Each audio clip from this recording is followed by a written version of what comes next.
Halo semua, nasi. Kayaknya udah jadi bagian dari hidup kita sehari-hari ya. Tapi, pernah kepikiran nggak sih, di balik fungsinya yang bikin kenyang, ternyata ada rahasia lain tentang gimana nasi itu memengaruhi tubuh kita?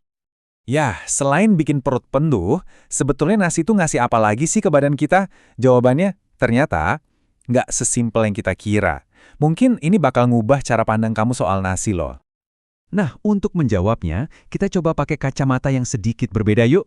Kita lihat dari sudut pandang Tibun Nabawi, sebuah cara pandang kuno tentang kesehatan. Apa sih Tibbun Nabawi itu?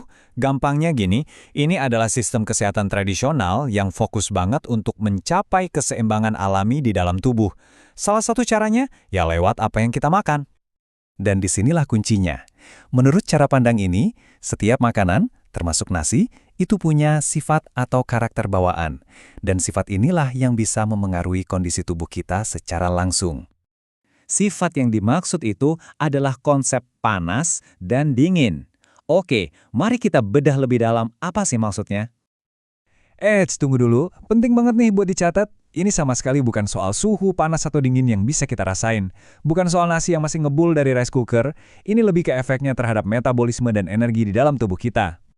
Coba deh kita bandingkan. Makanan yang sifatnya panas itu, ibaratnya nambahin bahan bakar ke api metabolisme kita. Dia meningkatkan energi, menghangatkan tubuh, dan mempercepat proses. Nah, sebaliknya, makanan dingin itu punya efek menenangkan, mendinginkan, dan cenderung sedikit memperlambat proses di tubuh kita.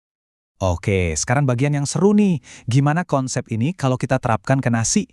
Yuk kita lihat klasifikasi beberapa jenis beras yang paling sering kita temui. Nah, ini dia nih yang mungkin bikin kaget. Beras putih yang jadi makanan kita sehari-hari ternyata sifatnya dingin. Justru beras merah itu sifatnya panas. Kalau beras hitam cenderung di tengah-tengah, hangat atau netral. Dan ketan itu dianggap sangat panas. Unik ya? Oke, kita udah tahu klasifikasinya. Terus, emangnya kenapa? Apa gunanya kita tahu informasi ini? Kenapa ini jadi penting? Jawabannya satu kata, harmoni. Inti dari semua ini adalah supaya kita bisa menciptakan keseimbangan di dalam tubuh kita sendiri lewat pilihan makanan yang lebih sadar dan lebih bijak. Terus, gimana cara praktisnya? Gini, pertama, coba deh lebih peka sama kondisi tubuh. Pernah nggak ngerasa ngantuk banget abis makan siang pakai nasi putih? Nah, itu bisa jadi karena sifat dinginnya. Jadi, kalau lagi butuh boost energi, mungkin pilihannya bisa ke nasi merah yang panas. Atau, kalau tetap mau makan nasi putih, coba seimbangkan dengan lauk yang sifatnya panas, misalnya daging atau masakan yang kaya rempah. Jadi seimbang deh. Jadi, setelah tahu semua ini, ada pertanyaan nih buat kamu. Dengan cara pandang yang baru ini, kira-kira apa yang bakal kamu ubah di piring makanmu selanjutnya? Sesuatu yang menarik untuk kita renungkan bersama.